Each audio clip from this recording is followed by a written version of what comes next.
Hello friends, hope all of you are doing well. In today's session, we are going to discuss a very important topic from Block 2 Literary Criticism and Theory, that is your MEG5 paper, Aristotle's Theory of Tragedy.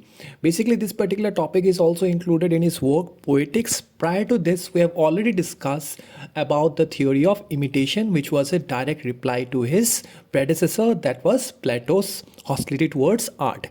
Okay, so in today's session, we are going to discuss a particular part of poetics. So this particular session is going to be very important. But before this, I recommend all of you who have not watched my previous two videos on Block 2, Literary Criticism and Theory to do watch it so that you can understand the chronology, how we are moving on, and you can understand the symmetry that we are going to build in Block 2, which is very important because this particular block is very important for your essay type questions.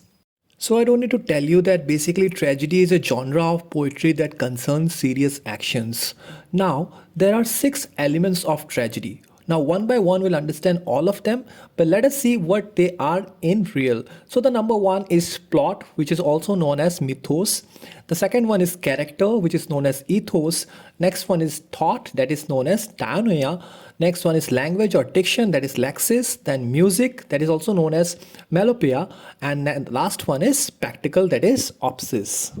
Now we are very much aware that Aristotle have always defended any form of art and always considered it to be morally superior, in contrast to his predecessor Plato, who considered art of all forms to be inferior. Now in the first category that we are going to discuss today, that is plot, that is also called mythos, Aristotle has called plot to be the soul of tragedy. Okay, so basically it makes sense because without a proper plot, any tragedy will sound absurd. Now we have particular parts of this particular plot. Now there are basically 5 parts which make it complete. The first one is completeness. The plot should have a clear beginning, middle and end. Obviously, any plot without a proper beginning and a particular middle portion and an end will sound again very much absurd. Now the second one is magnitude. The length of the plot should be such that audience can remember. Very important point in a particular plot that makes a tragedy beautiful to watch and obviously very sensible and sensitive. That is magnitude. The third one in this particular category is determinate structure. In this particular category, every part and scene of the play should be necessary. No unnecessary scene should be forced in the particular play, okay? Else it will just ruin the momentum of that particular tragic play. The fourth one is universality. The main character should behave the way most humans behave in any given situation. Now, a particular audience will connect to a particular play, especially to a tragic play, only when the characters in that particular play behave like normal humans do in normal situations.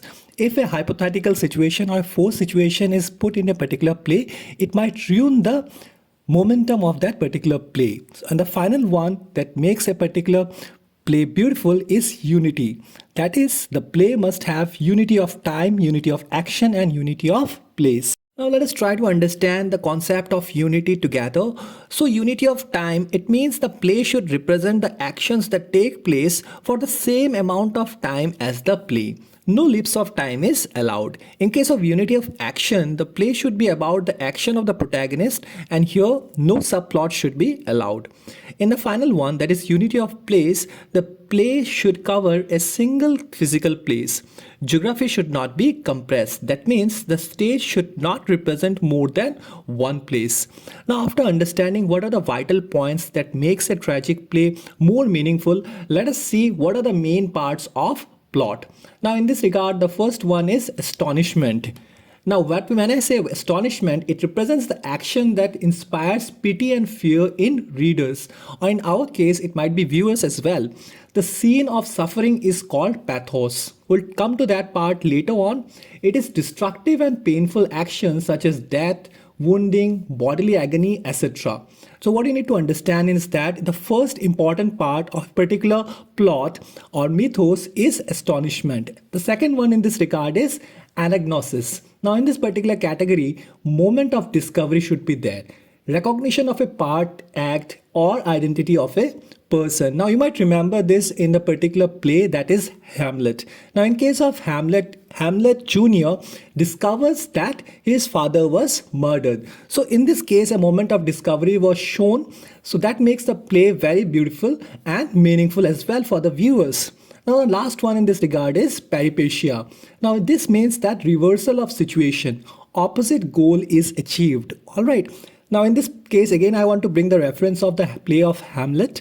Now in this case as well, the purpose and the intention of Hamlet was directed towards a particular direction, but what he achieved was exactly the opposite of it. So the three parts of a plot results in catharsis, which means purification or cleansing of unhealthy emotions. Now you might remember this particular word catharsis when I discussed it in a previous session.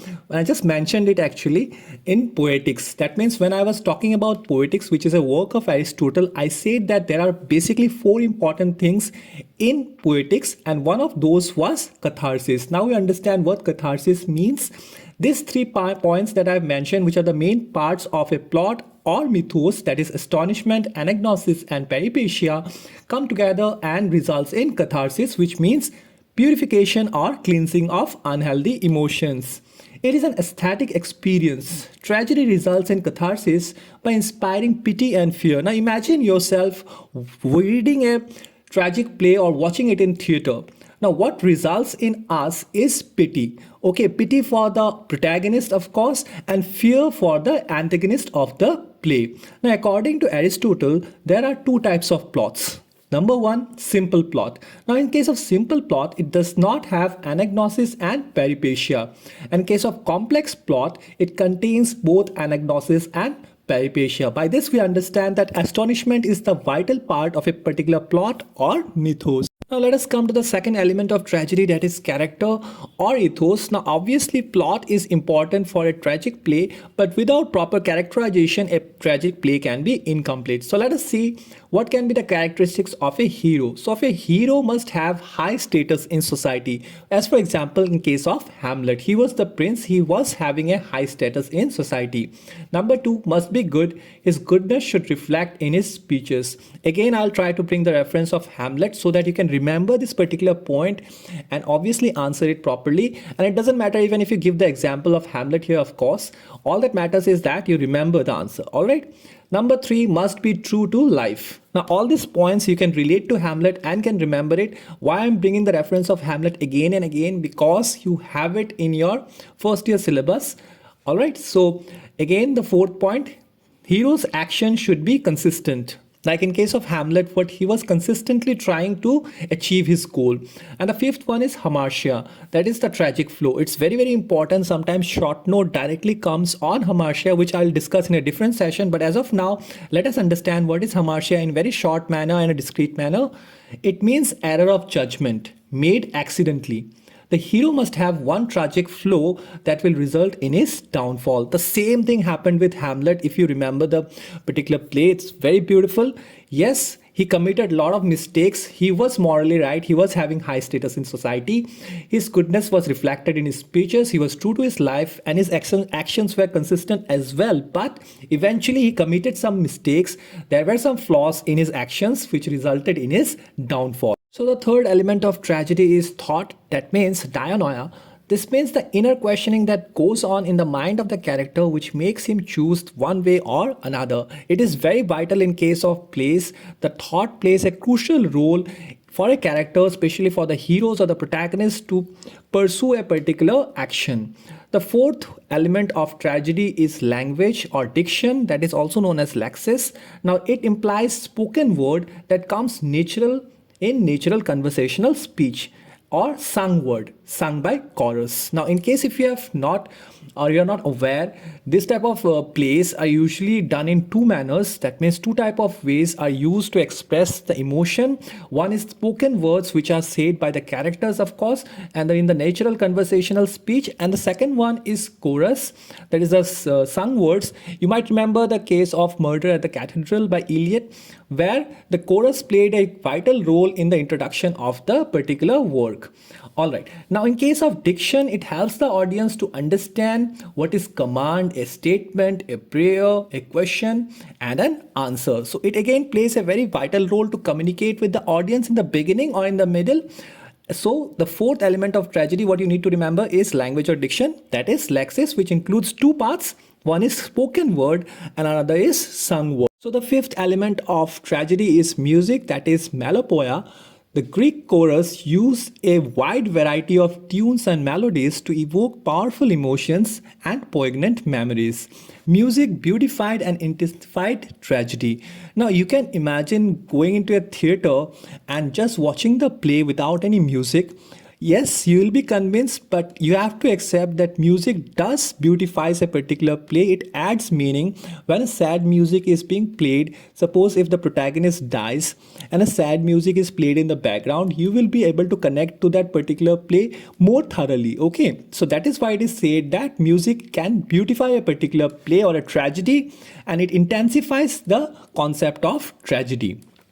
And the final element of tragedy is spectacle, that is oksbi.